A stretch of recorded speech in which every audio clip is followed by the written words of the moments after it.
them out of my way. So the Count and the Duke play bishop g4, pinning his knight to his queen. Looks decent. You know, they're kind of attacking in their own way now. So he goes ahead and takes a pawn, right? Now, they want to take the pawn back. This way they're not down a pawn. But they actually can't retake immediately. Because what happens is if you take the pawn, then I trade queens. You have to take, you're in check, and I just took your queen. And then after we trade queens, I capture this pawn. And your bishop's no longer pinning my knight because I moved my queen. So I just win a free pawn. And backward attack your bishop all at the same time. So you're just kind of annoyed. And threaten this fork. So that's bad. So what you got to do is when I take the pawn, you have to take the knight first. And then only after I recapture with my queen, then you can win your pawn back. And now the material's equal. We traded a bishop for a knight. And we both lost a pawn. Material's equal. So now here, Morphy played bishop c4, which is like threatening the checkmate that like every 8-year-old learns when they first learn chess, where you have the bishop and the queen coordinating to hit f7. So if it was my move, I would just take this and it's checkmate. That's just mate. So you got to stop that. It's your turn. So they stop it because they're not that bad. They play. They're French royalty, these guys. So they play knight f6. They're like, we're in the way of your queen. You're not taking our pawn and checkmating. We're developing a piece. We know what we're doing. We play. We can hang. So Morphy, always looking to attack, plays queen to b3. And the idea is, this is my threat. If it was my move, again, let's say you make a move that does nothing. Let's say you do like this. Like you don't really do much. I could take this pawn with check. And now pick somewhere for your king to go. Because you're in check and it's defended by the queen. So you gotta move your king. So it's pick a square. You wanna come here? Okay, checkmate. You wanna come to the other option? Okay, checkmate on the same square. So I'm threatening checkmate still in 2. You gotta defend this. So they say, yeah, no problem. We're defending it. Can't take it now. We'll just take you. And we won a piece. You gave your bishop away for a pawn.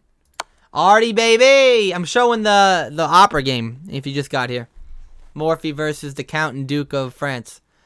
So they play queen e7, and they defend the pawn. No problem, right? Now, notice Morphy's attacking this pawn with his queen. But Morphy didn't care about pawns. He cared about attacks, developing pieces, piece activity, and checkmating. So he says, fuck the pawn. I'll get another piece out. I'm going to pin your knight to your queen. Your knight can't move. Because keep in mind, Morphy's pawn was also threatening to be taken sooner or later, but now it's not getting taken. So the Count and the Duke say, hey, you didn't take our B pawn. We were kind of afraid of that. We're going to play this, and now our queen laterally defends it. So you're not taking that pawn anymore. Yeah, no problem. I wasn't taking it anyway. I'm just going to keep developing. Bring my knight out. They say, okay, now it's time for us to start kicking you back a little bit. They play b5 here, thinking they're being slick. They said, alright, we're attacking your bishop. Where are you moving your bishop, bro? You gotta start backing off a little bit. So Morphy's like, back off.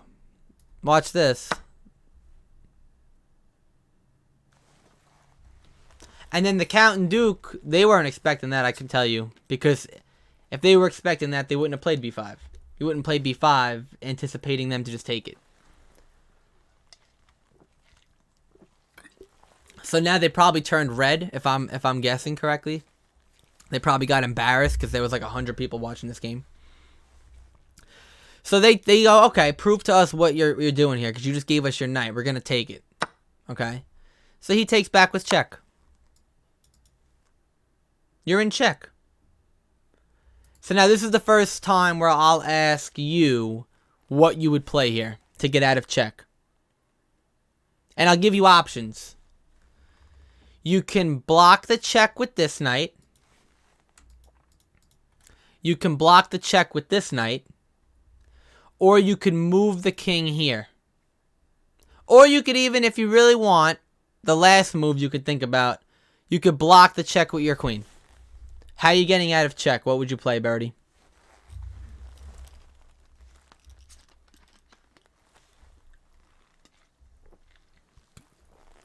And you want to look from black's point of view?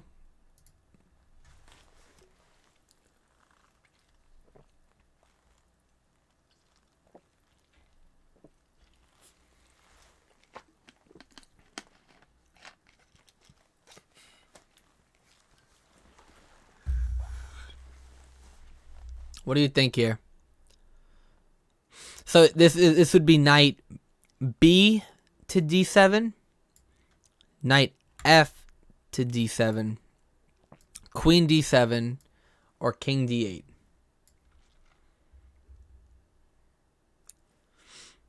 Knight from B8, perfect. There you go. You're a grandmaster. That's the best move, obviously, right? You block with this one, I take your queen. That sucks. That sucks, right? You're not doing that. If the king steps over, you're just walking into trouble, right? And you're not blocking with your queen. I take your queen. So let's get real here. You block with the knight. Perfect, right? Now, there's an old rule in chess where, notice how now you blocked with your knight, but now your knight's pinned. It can't move right now. It's pinned to your king. There's an old rule in chess, always put pressure on a pinned piece. So because you can't move that knight, I'm going to try to attack it more times until you're out of defenses, and then I could just take it. So what's the best way to add more pressure to that knight and get another piece involved and make sure your king is safe? It's like this is the perfect move asking to be played here. It's castle queenside. Getting my king to a safer area, getting my rook active, putting pressure on the pin piece. Right? So now, it's time to guess the move again. I'm going to flip the board. White is threatening to take this knight, and black can only take back. You can't take with your king because the rook, right? You can't take with your queen because then the rook takes your queen. And you can't take with this knight because the bishop takes your queen. So if white was to take your knight right now, you can't even take it back. The knight's not defended adequately. So how do you add more defense to that knight? How do you defend that knight with a brand new piece? What would you play here?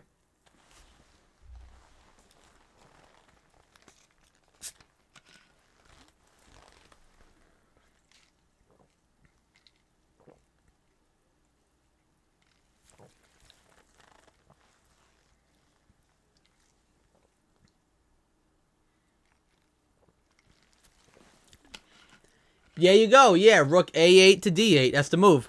Rook to D8. You got it. Yo, what's your rating, bro? You like know what you're doing?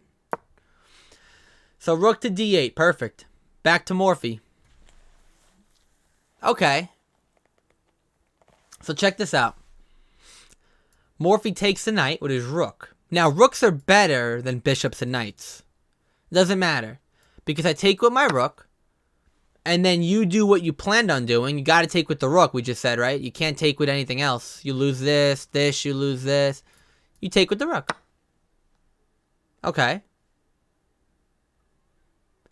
Now, notice how after that trade, the rook's pinned. And what rule did we just say? Put pressure on a pinned piece.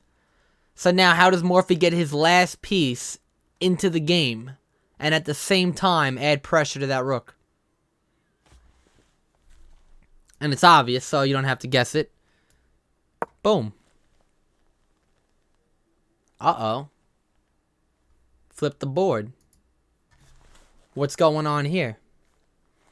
Well, white has a big threat. If it was white's turn to move, white could just take this rook.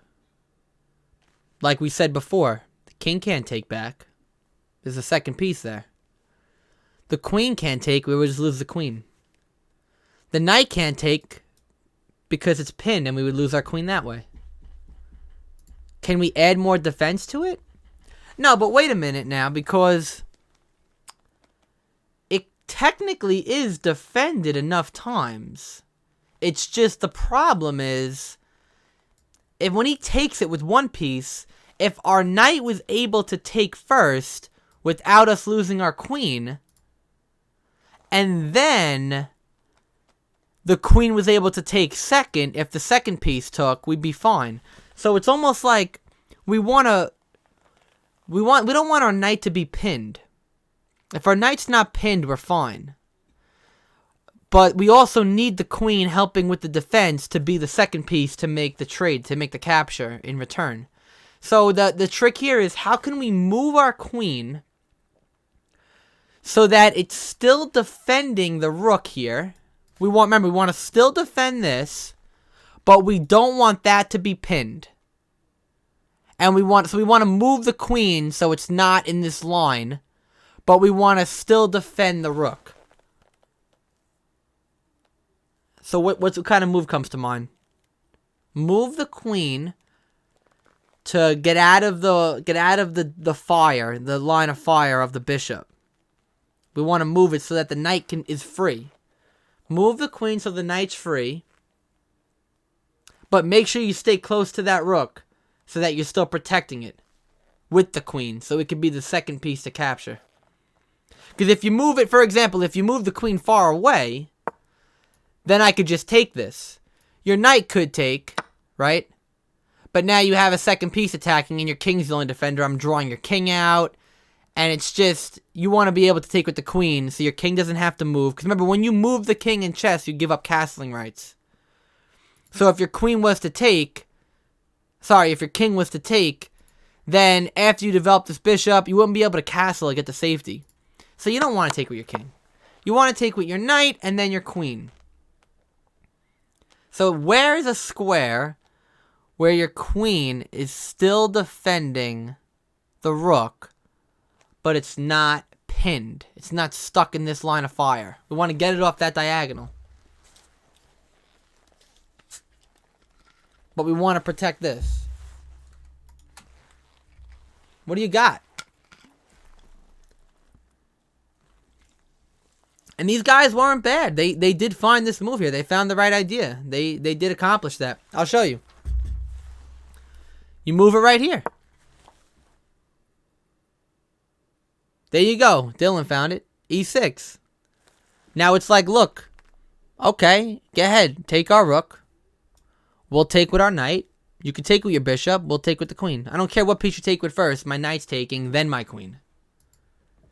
Dylan sees it, no problem. E6. The duke and the count saw it, no problem. Even better, you might think, whoa, queen e6 is bad. The queens are looking at each other. Guess what? Take my queen. I would love that. I'll take back. And now your queen's off the board because my king was less safe. I don't care about taking the queens off. I got 4 pieces. You have 3. You only have 3 pieces. Please trade queens. Simplify the board. So they play queen e6. Okay. So now Birdie, flip it back. Morphy plays check. He takes the rook with check. It's also a fork. But what did we just say? What was the idea? What's your move here? What are you going to play here, Birdie? We just talked about it. The whole point of moving our queen out of the way was so that what piece could capture here, and we're fine. And Dylan, I think I showed you the game before, so don't be giving away the fireworks at the end. Don't be blowing the surprise here. This might be the most famous game of chess, I think, ever played, probably. There's another game called the Evergreen game is pretty famous too. And then there's a game called either the Immortal Game or the Greatest Game Ever Played, maybe, Simply Enough. Something like that. But So anyway, yeah, so Birdie, what do you... Exactly, knight captures, yeah. That was the plan, right? We're fine. The knight captures. Now, okay. Now, if you take with your rook, we'll take with our queen. Go ahead. We're fine. We're fine, right? So now think for a little bit, Birdie, and try to figure out what move Morphy plays here.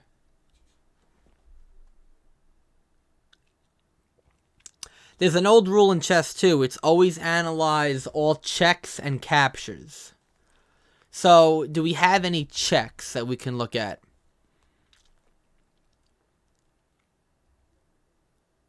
This is beautiful. I saw this game when I was 8. I was in this program in my school, and they had this guy come in and show us a few famous chess games to try. It was like some kind of program to try to get like the youth into chess. And he showed us this game, and I remember being 8 years old and seeing the ending and being like, wow, it's beautiful. I mean, it's like a piece of art.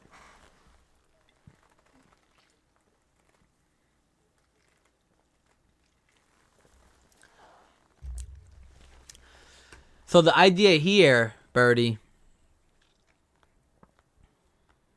it's tough to see. It's actually pretty tough to see. Especially if you're new to the game. I didn't find it at 8 years old, I don't think. No. He asked the class, you know, start from here and look for it. John, you know this fucking game, bro. Don't be blowing the fireworks, brother. What's the move, then? What is it, Queen H3? Alright, so Birdie, it's Queen B8. And I can only imagine... if they had cameras back then, the look on these guys' faces, they're like, what? Can we just take that? Your suggestion was queen to b5. Let me see that. Yo, decent idea.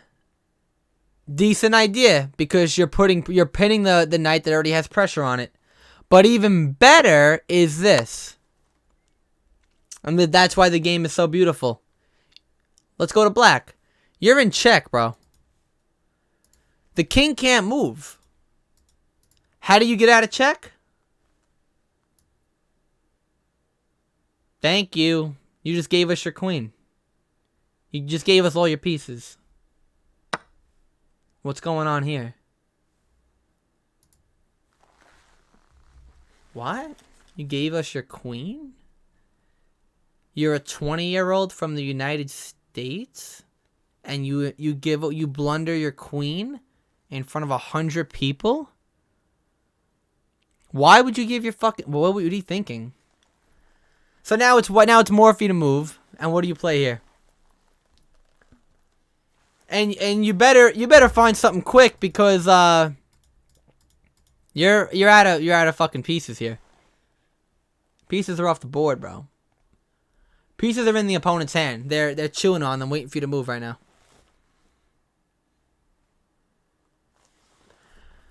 It's rook to d8, and it's so powerful. The move is so powerful that you said rock to d8, because that's what it feels like, right? It's a fucking rock. Look at that. Rock to d8.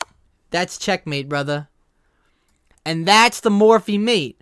That's why the whole thing that got me started on this was when the bishop and the rook coordinate like that on the edge of the board, where this square is unavailable. This diagonal square from the king is unavailable to him, but he's blocked by his own piece, let's say.